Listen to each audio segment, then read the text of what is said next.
Hello friends, welcome back to our channel. നമ്മൾ ഇന്ന് കാണാൻ പോകുന്നത് തയ്യൽ മെഷീൻ എന്ന മൂവിയാണ്. ആളൊഴിഞ്ഞ വീട്ടിലെ ഒരു തയ്യൽ മെഷീൻ, ആ മെഷീനിലുള്ള ഒരു ആത്മാവും. അവിടേക്ക് താമസം മാറി വരുന്ന പുതിയ പോലീസ് ഓഫീസർക്ക് ആ വീട്ടിൽ നേരിടേണ്ടി വരുന്ന പ്രശ്നങ്ങളാണ് ഈ ഒരു മൂവിയുടെ സ്റ്റോറി. കഥയിലേക്ക് കിടക്കുന്നതിന് മുമ്പ് എല്ലാവരും നമ്മുടെ വീഡിയോ ഒന്ന് ലൈക്ക് ചെയ്ത് സപ്പോർട്ട് ചെയ്യുക. മൂവിയുടെ തുടക്കത്തിൽ തന്നെ കാണിക്കുന്നത് വിജനമായ ഒരു വീടാണ്. ആ വീട്ടിലെ അപ്പോഴത്തെ താമസക്കാർ അവിടെ നിന്നും താമസം മാറി പോവുകയായിരുന്നു. പോകുന്നതിന് മുമ്പ് അവർ പേടിയോടുകൂടി വീടിനുള്ളിലേക്ക് നോക്കുന്നു. അകത്തുനിന്നും തയ്യൽ മെഷീന്റെ ഒച്ച കേൾക്കാം. പിന്നീട് കാണിക്കുന്നത് പോലീസുകാരനായ ശിവയാണ്. തന്റെ അടുത്തെത്തുന്ന കള്ളന്മാരെയൊക്കെ അടുക്കിയിടിക്കൊന്നും ചെയ്യാതെ ഉപദേശിച്ച് നേരായ വഴിയിലേക്ക് കൊണ്ടുപോകുന്ന ഒരു ശീലമായിരുന്നു ശിവയ്ക്കുണ്ടായിരുന്നത്. അങ്ങനെയിരിക്കെ ശിവ അവിടെ നിന്നും ട്രാൻസ്ഫർ ആയി മറ്റൊരു സ്ഥലത്തേക്ക് വരികയാണ്. വൈഫും കുഞ്ഞുമടങ്ങുന്ന ശിവയുടെ കുടുംബത്തിന് താമസിക്കാൻ ഒരു വീട് വേണമായിരുന്നു. അങ്ങനെ ഒരു ബ്രോക്കറോട് പറഞ്ഞിട്ട് ഒരു വീട് കണ്ടുപിടിക്കുന്നു. മൂവിയുടെ തുടക്കത്തിൽ കാണിച്ച അതേ വീട്ടിലേക്കാണ് ശിവ ബ്രോക്കറുടെ കൂടെ വരുന്നത്. വീടൊക്കെ ശിവയ്ക്ക് ഇഷ്ടപ്പെട്ടു. എന്നാൽ ആ ബ്രോക്കർക്ക് പോലും അതിനുള്ളിലേക്ക് കയറുമ്പോൾ ഒരു ചെറിയ പേടി ഉണ്ടായിരുന്നു. ഒരു റൂമിൽ ഒരു തയ്യൽ മെഷീനും കിടക്കുന്നു. മുൻപോട് താമസിച്ചിരുന്നവരുടേതാണ്. സാറിന് വേണമെങ്കിൽ ഉപയോഗിച്ചോ ഇല്ലെങ്കിൽ എടുത്ത് കളഞ്ഞേക്കുന്നതാണ് അയാൾ പറഞ്ഞത്.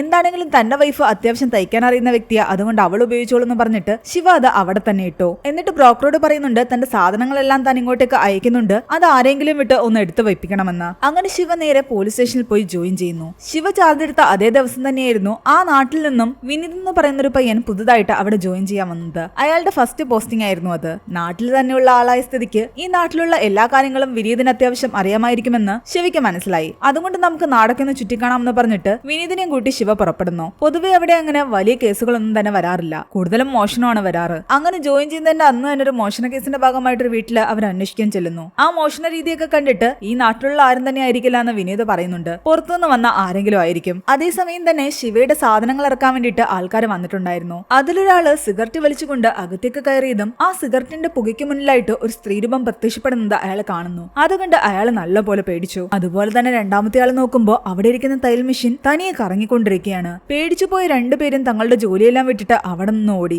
ബ്രോക്കർ ഉള്ളിലേക്ക് നോക്കുമ്പോൾ ഉള്ളിൽ നിന്നും ഒരു കുട്ടിയുടെ ചിരിയും കേൾക്കാം. അതോടെ അയാളും അവിടെ നിന്നും പേടിച്ചോടി. ആ സമയം വീടിനുള്ളിലുണ്ടായിരുന്ന ആ തയ്യൽ മെഷീനിലിരുന്ന് ഒരു ലേഡി തയ്ച്ചുകൊണ്ടിരിക്കുകയാണ്. അവരുടെ അടുത്തായിട്ട് അവരുടെ മകളും ഉണ്ടായിരുന്നു. ഇവിടെ ഈ നടന്ന മോഷണത്തിന്റെ പിന്നില് ആരായിരിക്കും എന്ന് ചിന്തിച്ചിരിക്കുകയായിരുന്നു ശിവയും വിനീതും. ആ സമയത്ത് രണ്ടുപേര് അതുവഴി പോകുന്നത് ഇവർ ശ്രദ്ധിക്കുന്നു. സംശയം തോന്നി അവരെ പിടിച്ച് ചോദ്യം ചെയ്യുന്നുണ്ട്. എന്നാൽ തങ്ങൾ ഇവിടെ ജോലിക്ക് വന്നവരാണെന്നാണ് അവര് പറയുന്നത്. തൽക്കാലം അവരെ വിട്ടയച്ചു. ശിവ വീട്ടിൽ തിരിച്ചെത്തിയപ്പോഴേക്കും അയാളുടെ വൈഫ് അനുവും മകളും എത്തിയിട്ടുണ്ടായിരുന്നു. വീട്ടിലെ സാധനങ്ങളെല്ലാം തങ്ങളാണ് അടുക്കിപ്പറക്കി വെച്ചതെന്ന് അനു പറയുന്നു. കുളിച്ചുകൊണ്ടിരുന്ന ശിവയാകട്ടെ ഒരു കുട്ടിയുടെ ചിരി കേൾക്കുന്നുണ്ട്. എന്നാൽ അത് തങ്ങളുടെ മകൾ ആനിയുടെ ചിരിയായിട്ട് അയാൾക്ക് തോന്നിയില്ല. അതേസമയം ആനിയാകട്ടെ ആ തയ്യൽ മെഷീൻ ഇരിക്കുന്ന റൂമിൽ ഒരു കുട്ടിയെ കാണുന്നു. ഇവർ ആഹാരം കഴിക്കുമ്പോഴും ആനിയുടെ കണ്ണ് ആ മെഷീൻ ഇരിക്കുന്ന റൂമിലേക്ക് തന്നെയായിരുന്നു. ആ കുട്ടി അവളെ തന്നെ നോക്കി നിൽക്കുകയാണ്. ശിവ അവളോട് ആഹാരം കഴിക്കാൻ പറയുന്നുണ്ട്. നീ എന്താ ഇങ്ങനെ നോക്കുന്നതെന്ന് ചോദിക്കുമ്പോൾ ആനി ഒന്നും പറഞ്ഞില്ല. ശിവ തിരിഞ്ഞു നോക്കുമ്പോൾ അവിടെ ആരെയും കാണുന്നുമില്ല. പിറ്റേന്ന് അവർ മൂന്നുപേരും ചേർന്നിട്ട് ആ നാടെല്ലാം തന്നെ ചുറ്റിക്കണ്ടു. അത് കഴിഞ്ഞൊരു ദിവസം ശിവ രാവിലെ ജോലിക്ക് പോകാൻ നേരം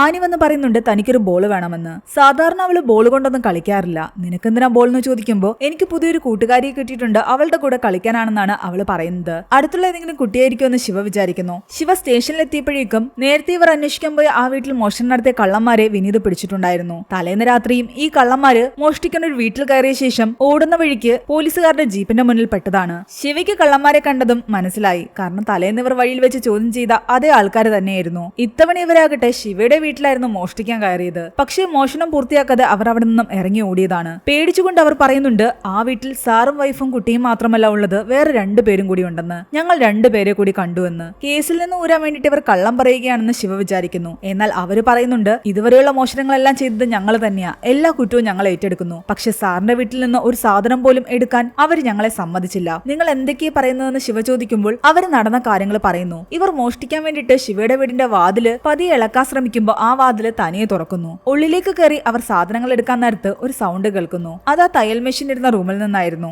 അവിടേക്ക് ചെന്ന് നോക്കുമ്പോൾ അവർ ആ കുട്ടിയെ കണ്ടു. പേടിച്ച് തിരിഞ്ഞതും ആ ലേഡിയും അവരുടെ മുന്നിൽ നിൽക്കുന്നുണ്ടായിരുന്നു. സാറാ വീട്ടിൽ താമസിക്കുന്നതിന് മുമ്പ് ആ വീട്ടിൽ താമസിച്ചിരുന്ന ആൾക്കാരാ അത്. അവരിപ്പോഴും അവിടെ തന്നെയുണ്ട്. ഇതിനു മുൻപും ഞാൻ അവരെ കണ്ടിട്ടുണ്ട്. എന്നിട്ട് കുറെ നാൾ മുമ്പ് ആ കള്ളൻ ആ വീട്ടിൽ കക്കാൻ വേണ്ടി കയറിയ സമയത്ത് അവിടെ നിന്നും മുഖംമൂടിയും ഗ്ലൗസും ധരിച്ച ഒരാള് ഇറങ്ങിപ്പോകുന്നത് കണ്ടതായിട്ട് പറയുന്നു. ശിവ ഇതൊന്നും കാര്യമാക്കിയില്ല. കള്ളന്മാര് പറയുന്നതല്ലേ, അങ്ങനെ അങ്ങോട്ട് വിശ്വസിക്കാനും വയ്യ. എന്നാലും ശിവയുടെ മനസ്സിൽ ചില ഡൗട്ടുകൾ ഉണ്ടായിരുന്നു. കുളിച്ചുകൊണ്ടിരുന്നപ്പോ കേട്ട കുട്ടിയുടെ ചിരിയും തന്റെ മകൾ പതിവില്ലാതെ ബോൾ ആവശ്യപ്പെട്ടതും എല്ലാം തന്നെ ശിവയുടെ മനസ്സിലേക്ക് കടന്നു വരുന്നു. അന്ന് ഡ്യൂട്ടി കഴിഞ്ഞ് വരുമ്പോൾ ശിവ തന്റെ മകൾക്കായിട്ട് ഒരു ബോൾ കൊണ്ടുവന്നിട്ടുണ്ടായിരുന്നു. കുളിക്കാൻ കയറിയപ്പോ അയാൾ ഉപയോഗിച്ചുകൊണ്ടിരിക്കുന്ന സോപ്പിൽ നിറയെ മുടി. അയാൾ അനുവിനെ വഴക്ക് പറയുന്നു. എന്റെ സോപ്പ് ഉപയോഗിക്കരുതെന്ന് നിന്നോട് എത്ര തവണ പറഞ്ഞിട്ടുള്ളതാണ്, ഞാൻ ഉപയോഗിച്ചിട്ടില്ല എന്നാണ് അവള് പറയുന്നത്. പിന്നെ ഇങ്ങനെ ഈ മുടി വന്നു എന്ന് അയാളും ചിന്തിക്കുന്നു. കുളി കഴിഞ്ഞാൽ പുറത്തേക്ക് ഇറങ്ങി വരുമ്പോ കാണുന്നത് ആനി ആ തയ്യൽ മെഷീൻ ഇരിക്കുന്ന റൂമിലേക്ക് നോക്കി ആരോട് സംസാരിക്കുന്നതാണ്. അയാൾ അവിടേക്ക് ചെന്ന് നോക്കുമ്പോ അവിടെ ആരും ഉണ്ടായിരുന്നില്ല. അനു അയാളോട് പറയുന്നുണ്ട് ഈ വീട്ടില് ഞാനും ആനിയും ഒറ്റയ്ക്ക് ബോറടിക്കുന്നു, അച്ഛനെ അമ്മയും ഇങ്ങോട്ടേക്ക് കൂട്ടിക്കൊണ്ട് വരാമെന്ന്. എന്നാൽ താൻ അവരെ കൂട്ടിക്കൊണ്ട് വരാമെന്ന് അയാളും സമ്മതിക്കുന്നു. അന്ന് രാത്രി ഉറങ്ങാൻ കിടക്കാൻ നേരത്ത് അനു അയാളോട് പറയുന്നുണ്ട് ആ തയ്യൽ മെഷീൻ ശരിയാക്കണമെന്ന് ഞാൻ നിങ്ങളോട് പറയാനിരുന്നതാ, പക്ഷെ അതിനു മുൻപ് തന്നെ നിങ്ങൾ അത് ശരിയാക്കി വെച്ചല്ലേ. എന്നാൽ അത് കേട്ട് ശിവയൊന്ന് ഞെട്ടി. അയാൾ അത് ശരിയാക്കാനോ അതിന്റെ അടുത്തേക്ക് പോകാനോ ഒന്നും നിന്നിട്ടുണ്ടായിരുന്നില്ല. പിന്നെ അതെങ്ങനെ ശരിയായി? അന്ന് രാത്രി ശിവയ്ക്ക് ഉറക്കം വന്നില്ല. അയാൾ പുറത്തു തന്നെ നിൽക്കുകയായിരുന്നു. ആ സമയത്ത് ഉള്ളില് കുട്ടിയുടെ ഒരു ചിരി കേൾക്കുന്നു. അകത്തേക്ക് കയറി നോക്കുമ്പോൾ ആനി ആരുടെയോ കൈ പിടിച്ച് ആ തയ്യൽ മെഷീൻ ഇരിക്കുന്ന റൂമിലേക്ക് പോകുന്ന പോലെയാണ് അയാൾക്ക് തോന്നുന്നത്. അയാൾ അവളുടെ പുറകെ പോയി നോക്കുമ്പോൾ അയാളുടെ വൈഫും ആനിയും ചേർന്നിരുന്ന് അവിടെ തയ്ക്കുന്നതാണ് കാണുന്നത്. പെട്ടെന്ന് അയാൾ ബെഡ്റൂമിലേക്ക് പോയി നോക്കുമ്പോൾ അനു ആനിയും അവിടെ കിടന്നുറങ്ങുന്നുണ്ട്. പേടിച്ച് അയാൾ വീണ്ടും തിരിച്ചു വന്ന് നോക്കുമ്പോൾ കാണുന്നത് ആ ലേഡിയും ആ കുട്ടിയും അവിടെ ഇരിക്കുന്നതാണ്. ആ ലേഡിയാകട്ടെ മുഖം ഉയർത്തി അയാളോട് എന്താണെന്ന് ചോദിക്കുകയും ചെയ്യുന്നു. അപ്പോഴേക്കും വീട്ടിലെ ലൈറ്റുകളെല്ലാം അണഞ്ഞു. പിന്നീട് ശിവ പിറ്റേന്ന് ഉറക്കമുണർന്നതാണ് കാണിക്കുന്നത്. അതെല്ലാം തന്നെ ഒരു സ്വപ്നമായിരുന്നു എന്ന് ശിവയ്ക്ക് തോന്നി. പിറ്റേന്ന് സ്റ്റേഷനിലെത്തിയ ശിവയാകട്ടെ വിനീതിനോട് ചോദിക്കുന്നുണ്ട് ആ വീടിനെ പറ്റി നിനക്ക് എന്തെങ്കിലും അറിയാമോ എന്ന്. ഞാൻ ആ വീട്ടിലെ രണ്ടുപേരെ കണ്ടു. സാറ കള്ളന്മാര് പറഞ്ഞതൊക്കെ വിശ്വസിച്ചു എന്ന് വിനീത് ചോദിക്കുന്നുണ്ട്. എന്നാൽ എനിക്കും ചില ഡൗട്ടുകൾ ഉണ്ടെന്നാണ് ശിവ പറയുന്നത്. എന്താണെങ്കിലും ആ വീടിനെ പറ്റി കൂടുതൽ എനിക്കൊന്നും അറിയില്ല, ചിലപ്പോൾ എന്റെ അച്ഛൻ അറിയായിരിക്കുമെന്ന് പറഞ്ഞിട്ട് വിനീതാകട്ടെ ശിവയെ തന്റെ അച്ഛന്റെ അടുത്തേക്ക് കൂട്ടിക്കൊണ്ടു പോകുന്നു. വിനീതിന്റെ അച്ഛൻ പറയുന്നുണ്ട് ആ വീട്ടിന് അങ്ങനെ കാര്യമായിട്ട് പ്രശ്നങ്ങളൊന്നുമില്ല, പിന്നെ ഈ നാട്ടുകാർ പലതും പറഞ്ഞുണ്ടാക്കുന്നുണ്ട്, അതൊന്നും കാര്യമാക്കണ്ട. ആദ്യം ആ വീട്ടിൽ താമസിച്ചിരുന്നത് ഒരു സ്ത്രീ അവരുടെ കുട്ടിയായിരുന്നു. ഹസ്ബൻഡ് മരിച്ചുപോയ സ്ത്രീയാണെന്ന് തോന്നുന്നു. പക്ഷെ പെട്ടെന്നൊരു ദിവസം ആ സ്ത്രീയെയും അവരുടെ കുട്ടിയെ ആരോ കൊന്നുകളഞ്ഞു. മോഷ്ടിക്കാൻ വന്ന ആൾക്കാരാണ് കൊല ചെയ്തതെന്നാണ് പോലീസുകാർ പറഞ്ഞത്. ആ സംഭവത്തിന് ശേഷം 2 വർഷക്കാലത്തോളം ആ വീട്ടിൽ ആരും താമസിക്കാൻ വന്നിട്ടുണ്ടായിരുന്നില്ല. അത് കഴിഞ്ഞിട്ട് ഒരു കുടുംബം അവിടെ താമസിക്കാൻ വന്നു. പക്ഷെ അവർക്കും ആ വീട്ടിൽ എന്തൊക്കെയോ ദുരനുഭവങ്ങൾ ഉണ്ടായി. അത് കാരണം അവർ ഇട്ടിട്ട് പോയി. അതിനുശേഷം വീണ്ടും വന്നത് സാറാണ്. പലതും ആൾക്കാരുടെ തോന്നല, അങ്ങനെ പേടിക്കേണ്ടതായിട്ട് ഒന്നും തന്നെ ഇല്ല എന്നാണ് അയാൾ പറയുന്നത്. കൂടുതൽ അറിയണമെങ്കിൽ പള്ളിയിലച്ചനെ കണ്ട് സംസാരിക്കാനാണ് അയാൾ പറയുന്നത്. അവിടെ നിന്നും പോകാൻ നേരം വിനീതിന്റെ വീട്ടില് ബോക്സിംഗ് വേഷത്തിൽ നിൽക്കുന്ന വിനീതിന്റെ ഫോട്ടോസ് ഒക്കെ ശിവ ശ്രദ്ധിക്കുന്നുണ്ട്. അതേസമയം ഇവിടെ വീട്ടിലാകട്ടെ അനു ക്ലീൻ ചെയ്തുകൊണ്ടിരിക്കുന്ന സമയത്ത് തയ്യൽ മെഷീന്റെ സൗണ്ട് കേൾക്കുന്നു. അവള് പോയി നോക്കുമ്പോൾ അത് തനിയെ കറങ്ങിക്കൊണ്ടിരിക്കുകയായിരുന്നു. പേടിച്ചു പോയി അവൾ അത് നിർത്താൻ ശ്രമിച്ചു. പക്ഷെ ഒന്ന് നിന്നിട്ട് അത് വീണ്ടും ശക്തമായി കറങ്ങാൻ തുടങ്ങി. ആ സമയത്ത് ആ കുട്ടി അവളുടെ അടുത്തേക്ക് വരികയും അവളുടെ ഉള്ളിലൂടെ പാസ് ചെയ്ത് പോവുകയും ചെയ്യുന്നു. ആകെ ഷോക്കായ അനു അവിടെ നിന്ന് ഓടി രക്ഷപ്പെടാൻ തുടങ്ങിയപ്പോഴേക്കും കഥകളെല്ലാം തന്നെ അടയാൻ തുടങ്ങി. പെട്ടെന്ന് വീട്ടിലെ കറണ്ടും പോയി. ആ ടൈമിൽ ഇവിടെ ശിവയാകട്ടെ പള്ളിയിലച്ചനെ കണ്ട് ഇതിനെപ്പറ്റി സംസാരിക്കുകയായിരുന്നു. അയാൾ ശിവയുടെ കൈ പിടിച്ചു നോക്കിയപ്പോൾ അവൻ കണ്ട കാര്യങ്ങളെല്ലാം ശരിയാണെന്ന് അയാൾക്ക് മനസ്സിലായി. അന്ന് നീ കണ്ടത് സ്വപ്നമല്ല, യഥാർത്ഥത്തിൽ ആ വീട്ടിൽ അപ്പോൾ 2 പേരുണ്ടായിരുന്നു. ആ 2 ആത്മാക്കളെയും ആ വീട്ടിൽ നിന്നും ഒഴിപ്പിക്കണം. കൂടുതൽ പ്രശ്നങ്ങൾ ഉണ്ടാകുന്നതിന് മുമ്പ് അത് ചെയ്യുന്നതാണ് നല്ലത്. തൽക്കാലം ഇന്ന് രാത്രി ആ തയ്യൽ മെഷീൻ അവിടെ നിന്ന് മാറ്റിയേക്ക്. അങ്ങനെ രാത്രി തന്നെ പള്ളിയിലച്ചൻ പറഞ്ഞ പ്രകാരം ഇവർ 2 പേരും ചേർന്നിട്ട് ആ മെഷീൻ അവിടെ നിന്ന് മാറ്റാൻ ശ്രമിക്കുകയായിരുന്നു. അനു ഉറങ്ങിയ സമയം നോക്കിയാണ് ഇവരത് ചെയ്യുന്നത്. പുറത്ത് ചെറിയൊരു ഓട്ടോയില് ഇവരത് കയറ്റി വെച്ച ശേഷം പരസ്പരം സംസാരിച്ചുകൊണ്ട് നിൽക്കുകയായിരുന്നു. അതിനുശേഷം തിരിഞ്ഞു നോക്കിയതും ആ മെഷീൻ ആ ഓട്ടോയിൽ ഉണ്ടായിരുന്നില്ല. വീടിനുള്ളിൽ നിന്നും അത് കറങ്ങുന്ന സൗണ്ട് കേൾക്കാം. അവര് പോയി നോക്കുമ്പോൾ അത് നേരത്തെ ഇരുന്നിടത്ത് തന്നെ ഇരിക്കുന്നു. അതോടെ വിനീത് അവിടെ നിന്നും പേടിച്ചോടി. പിറ്റേന്ന് രാവിലെ അമ്പലത്തിൽ പോയി ചരടൊക്കെ പൂജിച്ചുകൊണ്ടാണ് അയാൾ വന്നത്. ശിവയ്ക്ക് വേണ്ടിയും അയാൾ ചരട് പൂജിച്ചിട്ടുണ്ടായിരുന്നു. ഞാൻ നീ എന്തായാലും ആ വീട്ടിലേക്ക് വരില്ല എന്ന് വിനീത് പറയുന്നു. പിറ്റേന്ന് ശിവയും വിനീതും വീണ്ടും പള്ളിയിലച്ചനെ കണ്ട് കാര്യങ്ങളെല്ലാം തന്നെ പറയുന്നുണ്ട്. വൈഫിനെയും കുട്ടിയെ ഒറ്റയ്ക്ക് വിട്ടിട്ട് തൽക്കാലം നിങ്ങൾ എങ്ങോട്ടും പോകണ്ട, ഞാൻ ഉടനെ തന്നെ അവിടെ എത്താമെന്നാണ് പള്ളിയിലച്ചൻ പറയുന്നത്. ആ സ്ത്രീയുടെയും കുട്ടിയുടെ മരണത്തെ പറ്റി അന്വേഷിക്കുമ്പോൾ ശിവയാകട്ടെ ഒരു ഡോക്ടറെ കാണുന്നുണ്ട്. ആ ഡോക്ടർ പറയുന്നത് കൊലപാതകം നടത്തിയ രീതി വെച്ചിട്ട് ഒന്നുകിൽ എന്തെങ്കിലും വൈരാഗ്യം കൊണ്ടായിരിക്കാം അവരെ കൊന്നത്, ചിലപ്പോൾ എന്തെങ്കിലും പ്രണയനൈരാശ്യമായിരിക്കാം. ഇതൊരു സീരിയൽ കില്ലിംഗ് ആയിട്ടൊന്നും തന്നെ തോന്നുന്നില്ല, ഒരു റിവഞ്ച് ആയിട്ടാണ് തോന്നിയിരുന്നത്. അങ്ങനെ അന്ന് വൈകുന്നേരം വിനീത് ശിവയെ ഒരുമിച്ചാണ് ശിവയുടെ വീട്ടിലേക്ക് വരുന്നത്. മകളുടെ കൂടെ ബോൾ എടുത്ത് വെച്ച് കളിക്കുകയായിരുന്നു ഇവർ. ആ സമയത്ത് മറ്റൊരു റൂമിൽ നിന്നും ഇതേ ബോളിന്റെ ഒരു സൗണ്ട് അവർ കേൾക്കുന്നു. പോയി നോക്കുമ്പോൾ ആ പെൺകുട്ടി അവിടെ ബോൾ വെച്ച് കളിക്കുന്നു. പേടിച്ചു പോയ അവരാകട്ടെ അനു എവിടെ നിന്ന് നോക്കാൻ കിച്ചണിലേക്ക് ചെല്ലുമ്പോഴാണ് ഞെട്ടിക്കുന്ന ആ കാഴ്ച കാണുന്നത്. അനുവിന്റെ ശരീരത്തിൽ നിന്നും ആ സ്ത്രീയുടെ ആത്മാവ് പുറത്തേക്കിറങ്ങുകയും വീണ്ടും തിരിച്ചു കയറുകയും ഒക്കെ ചെയ്യുന്നു. തന്റെ വൈഫിന്റെ ശരീരത്തില് ആ ആത്മാവ് കയറിയിരിക്കുകയാണെന്ന് മനസ്സിലായതോടുകൂടി ശിവ ആകെ ടെൻഷനിലായി. എന്ത് ചെയ്യണമെന്നറിയാതെ അവർ പരസ്പരം ഇങ്ങനെ ആലോചിച്ച് നിൽക്കുന്ന സമയത്ത് ഉള്ളിൽ നിന്നും അനു പുറത്തേക്ക് ഇറങ്ങി വരുന്നു. വിനീതിന്റെ കണ്ണിൽ നോക്കുമ്പോൾ അത് ആത്മാവായിട്ട് തന്നെയാണ് വിനീതിന് തോന്നുന്നത്. അനു ആകട്ടെ ഇറങ്ങി വന്നിട്ട് നിങ്ങൾ 2 പേരും എന്താ ഈ കയ്യിൽ ചരടൊക്കെ കിട്ടിയിരിക്കുന്നത്, ഇതൊക്കെ അഴിച്ചു കളയാൻ പറയുകയാണ്. അവൾ അതിലേക്ക് തൊട്ടതും പെട്ടെന്ന് ഷോക്കടിച്ച പോലെ ബാക്കിലേക്ക് വീഴുന്നു. ബോധം കിട്ട് വീണ അവളെയാകട്ടെ ബെഡിലേക്ക് കൊണ്ട് കിടത്തുകയാണ് ശിവ. അവളെ എഴുന്നേൽപ്പിക്കാൻ ശ്രമിക്കുന്നതിനിടയിൽ ആനയുടെ കരച്ചിൽ കേട്ട് അവർ ചെന്ന് നോക്കുമ്പോൾ ആ ആത്മാവ് ആനയെ ഒരു റൂമിനുള്ളിലിട്ട് പൂട്ടിയിരിക്കുന്നു. അവളെ പുറത്തിറക്കാൻ ശ്രമിക്കുന്നതിനിടയിലാണ് പള്ളിയിലച്ചൻ അവിടേക്ക് വരുന്നത്. അയാൾ കുറെ പ്രാർത്ഥനകളൊക്കെ ചൊല്ലിയിട്ട് ആനയെ പൂട്ടിയിട്ടിരുന്ന ആ റൂം തുറന്ന് ആനയെ രക്ഷിക്കുന്നു. എന്നിട്ട് അനുവിന്റെ അടുത്തേക്ക് വന്നു. അവളുടെ ശരീരത്തിൽ നിന്നും ആ ആത്മാവിനെ പുറത്തേക്കിറക്കാൻ അയാൾ പരമാവധി ശ്രമിച്ചുകൊണ്ടിരിക്കുകയാണ്. ഒടുവിൽ ആ ആത്മാവ് അനുവിന്റെ ശരീരത്തിൽ നിന്നും പുറത്തേക്കിറങ്ങി വരുന്നു. മരിച്ചു കഴിഞ്ഞ നിനക്ക് ദൈവത്തിന്റെ അടുത്തേക്ക് പോകേണ്ട സമയമായി എന്ന് ഫാദർ പറയുമ്പോൾ ആ സ്ത്രീ പറയുന്നുണ്ട്, എന്നെ ആരാണ് കൊന്നത്, എന്തിനാണ് കൊന്നതെന്ന് എനിക്ക് അറിയണം, അതിനുശേഷം മാത്രമേ ഞാൻ ഈ ലോകം വിട്ടു പോകൂ എന്ന്. ഒരു ദിവസം രാത്രി ഈ തയ്ച്ചുകൊണ്ടിരുന്ന ഈ ലേഡിയെ ബാക്കിലൂടെ വന്ന് ആരോ തലക്കിടിച്ച് കൊല്ലുകയായിരുന്നു. മുഖംമൂടിയും ഗ്ലൗസും ധരിച്ച വ്യക്തി. അതാരാണെന്ന് ഈ ലേഡിക്കോ അവരുടെ മകൾക്കോ അറിയില്ല.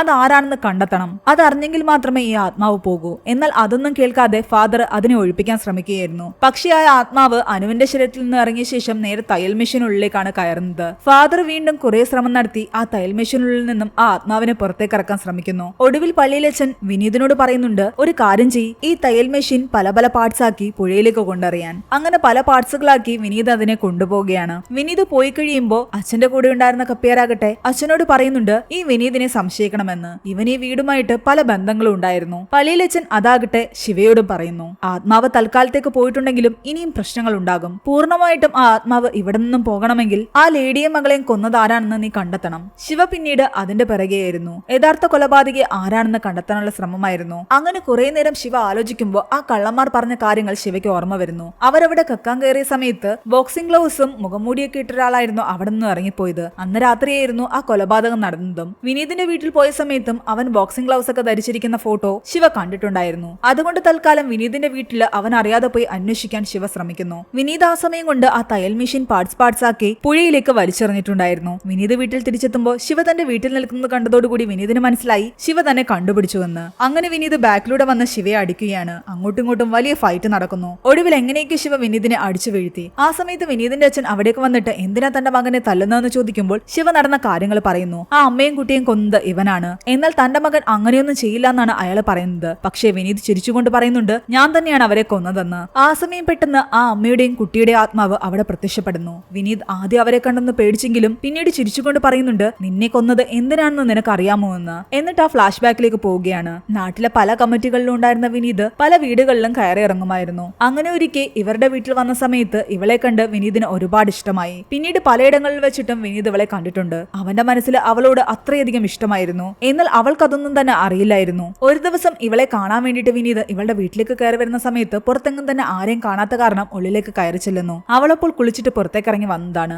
അവനാകട്ടെ അവളുടെ സൗന്ദര്യത്തിൽ മയങ്ങി അവളെ തന്നെ നോക്കി നിൽക്കുകയാണ്. അനുവാദമില്ലാതെ അകത്തേക്ക് കയറി വന്ന ആളെ കണ്ടിട്ട് അവൾക്ക് ദേഷ്യം വരുന്നു. അവനെ പിടിച്ച് പുറത്താക്കി. അവൻ സൗന്ദര്യത്തിൽ മയങ്ങി അങ്ങനെ തന്നെ നിൽക്കുകയായിരുന്നു. ദേഷ്യം വന്ന അവളാകട്ടെ അവന്റെ മുഖത്തടിക്കുന്നു. എന്നിട്ട് അവനെ പുറത്തേക്കിറക്കി ആ വാതിലും അടച്ചു. വിനീതിനെ സംബന്ധിച്ച് അത് വലിയൊരു ഇൻസൾട്ട് ആയിരുന്നു. തന്റെ മുഖത്തടിക്കുകയും തന്റെ മുഖത്തേക്ക് വാതിൽ കൊട്ടിയടിക്കുകയും ചെയ്ത അവളോട് അവന് ദേഷ്യം തോന്നാൻ തുടങ്ങി. തനിക്ക് അവളെ സ്വന്തമാക്കാൻ പറ്റിയില്ലെങ്കിൽ വേറെ ആരും അവളെ സ്വന്തമാക്കണ്ടെന്ന് കരുതിയിട്ടാണ് അന്ന് രാത്രി പക കാരണം അവൻ അവളെ പോയി കൊല്ലുന്നത്. തയ്ച്ചുകൊണ്ടിരുന്ന അവളുടെ തലയാകട്ടെ ആ മെഷീനിലേക്ക് തന്നെ ഇടിച്ചാണ് അവൻ കൊന്നത്. അതുകൊണ്ടാണ് അവളുടെ ആത്മാവ് ആ തയ്യൽ മെഷീനുമായിട്ട് ബന്ധപ്പെട്ട് തന്നെ കിടക്കുന്നത്. എല്ലാ സത്യങ്ങളും തുറന്നു പറഞ്ഞ ശേഷം വിനീത് അവിടെ കിടന്നിരുന്ന കത്തിയെടുത്ത് സ്വയം കഴുത്തറുത്ത് മരിക്കുകയാണ്. അത് കണ്ടുകൊണ്ട് നിന്ന ആ സ്ത്രീയുടെ ആത്മാവും കുഞ്ഞിന്റെ ആത്മാവും തങ്ങളെ കൊന്നയാളും മരിച്ച സ്ഥിതിക്ക് അവിടെ നിന്നും പോകുന്നു. പിന്നീട് കാണിക്കുന്നത് ആ പുഴയിൽ കിടന്നിരുന്ന ആ തയ്യൽ മെഷീന്റെ പാർട്സ് എല്ലാം ഒത്തുകൂടുന്നതും അത് വീണ്ടും പൂർണ്ണമായിട്ട് ഒരു തയ്യൽ മെഷീനായി മാറുന്നതുമാണ്. അതുവഴി കാലിയായി പോയിക്കൊണ്ടിരുന്ന ഒരു ഓട്ടോയ്ക്കുള്ളിലേക്ക് ആ തയ്യൽ മെഷീൻ പെട്ടെന്ന് വരുന്നു.